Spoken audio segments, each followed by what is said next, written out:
आपत्ती व्यवस्थापन, दुष्काळ आणि संकट काळात आर्थिक मदत. जेव्हा मार्केट कोसळतं तेव्हा तुम्ही काय करता?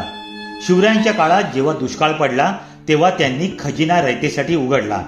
यालाच म्हणतात क्रायसिस फंड मॅनेजमेंट. दुष्काळात महाराजांनी शेतसारा माफ केला आणि रयतेला धान्य वाटलं. त्यांनी केवळ मदत केली नाही तर भविष्यातील पीक येईपर्यंत रयतेला जिवंत ठेवण्याची जबाबदारी घेतली. यातून रयतेची महाराजांवरील लॉयल्टी अनंत पटीने वाढली. बिझनेस म्हणजे एक इमर्जन्सी फंड नेहमी ठेवा. जेव्हा मंदी येते तेव्हा आपल्या कर्मचाऱ्यांच्या आणि क्लायंट्सच्या पाठीशी उभे राहा. संकटात जो साथ देतो त्याच्याशी ग्राहक लाईफ टाईम जोडला जातो. हीच खरी रिलेशनशिप मार्केटिंग आहे.